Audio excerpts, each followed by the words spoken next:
If you're somebody that is always frustrated, sad, or has your day ruined by weighing yourself on the scale every morning, this video is for you. What's up everybody, Coach Juma here, head nutrition coach and trainer at Stupid Fit, and today we're going to be breaking down how the scale works because you probably don't really understand how it works. For example, have you ever had a really tough workout, a really hard leg day, you sweat your butt off, you worked as hard as you can, your legs were burning, and the next day you hop on the scale and the weight actually goes up? That can be completely demoralizing. Here you are working as hard as you can, trying to lose the weight, and then the next day the weight goes up. But the problem isn't what you were doing to lose the weight. The problem is you had the wrong expectation when it came to the scale, because the scale is supposed to go up the next day after a hard leg workout. I'm going to explain more what I mean by that in a little bit, but first I want to explain how the scale works and what the number on the scale actually represents. The problem is you don't know how it works. You don't understand what the scale is telling you. You think you know what it's telling you. You think it's telling you how fat you are. You think it's telling you how much fat you have on your body or how much weight you have left to lose, but that's not what the scale is measuring. The scale is only measuring what you weigh at that specific moment in time, which sounds obvious, but that weight isn't only fat weight. That weight is your skeleton, your muscles, the food that you ate, the poop that you're holding, waiting to let go of. The most variable thing of all, water weight. The scale is actually supposed to fluctuate throughout the entire day and day to day based on a lot of different variables. We might go into this whole weight loss thing thinking that the scale is going to go down every single day, but that linear weight loss is unrealistic and a harmful expectation to have, because when it doesn't happen, you think you're a failure. You think everything you're doing isn't working, when actually your body is reacting as normal. Your body is reacting as a normal functioning body should be reacting. So here are different things that you need to know about the scale that are going to help you better understand it so you don't become as emotionally attached to it. If you experience any of these things, you better expect the scale to go up the next day. If you had higher sodium foods today, tomorrow you're going to see a spike in the scale because of what extra water retention from the higher sodium foods.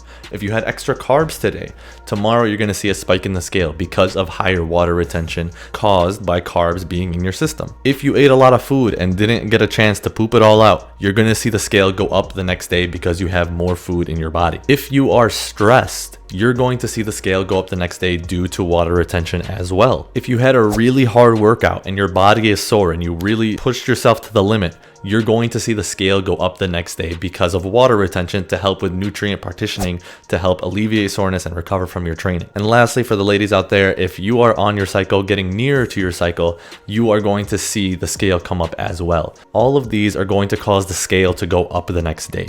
That doesn't mean you gained fat. It just means you're holding a little extra weight, and that's not a bad thing. Your body needs that in these circumstances. This doesn't mean to avoid sodium. This doesn't mean to avoid carbs. It doesn't mean to not train hard. It just means the scale is going to go up, and that's okay. And it's why day-to-day measurement of the scale is such a flawed approach. It's important to know and recognize that these things will influence the scale to move upward, because when you can expect it, when you know it's going to go up the next day, you're not going to feel as bad about it because it's supposed to happen. That's why for the person that trained really hard and saw the weight go up the next day, if they expect it to go down, they're going to be devastated when it comes up, but it's supposed to come up, and that's a normal thing. And if you're prepared mentally, knowing that it's going to go up, you're going to have a better time facing that when it happens. Now, that's just one reason why the scale can frustrate you and completely upset you, is not knowing what to expect and not knowing what it measured.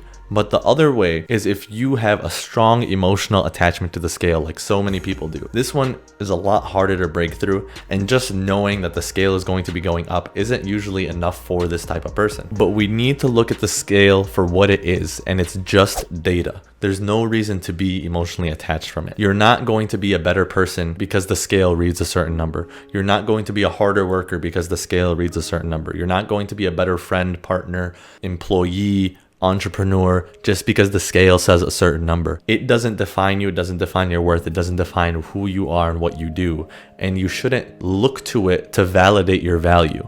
It's just data. It's just telling you what you weigh in this moment in time and nothing else.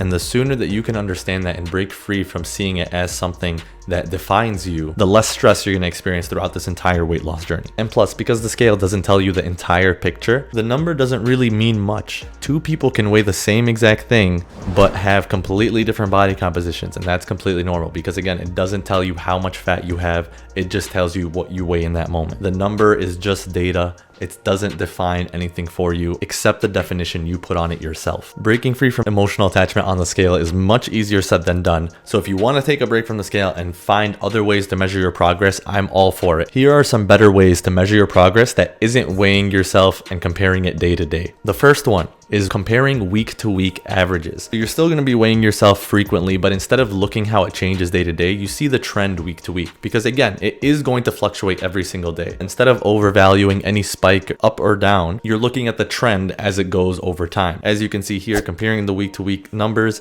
the days kind of shift between the same numbers, but in the end, over the 2-week time frame, they are trending downward in their weight. Another way to measure your progress is by taking progress photos of your physique. Like I mentioned earlier, the weight doesn't tell the full story. It doesn't tell you how much muscle you have. It doesn't tell you how much fat you have. It just tells you what you weigh.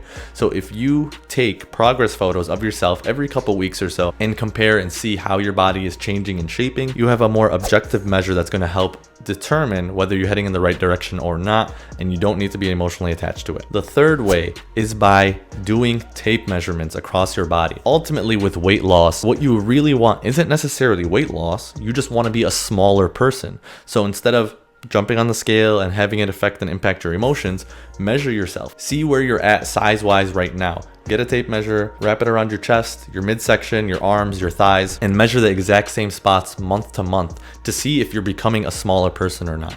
You're gonna feel this in clothes a lot of times as well, but taking objective tape measurements and having someone help you with that is the best way to do it. At the end of the day, the scale could go up, but that doesn't mean you got bigger or gained more fat. But if the inches go down, or if you see yourself getting smaller in the pictures, that is actually what you want and what you're looking for. So this may be a better approach for you to measure your weight loss than relying on the scale. I do all of these strategies with every single client I work with to make sure that we get the full picture and we're not being deceived by a number on the scale. And if you want that kind of help and guidance with your weight loss journey, make sure to apply for a free strategy call in the description below so that I can help you out personally in becoming the best version of yourself. But if you found this helpful and you know a friend that is suffering from scale fatigue, being emotionally attached to the scale, make sure to share this with them so that we can help them out and overcome that battle. And until next time, stay stupid.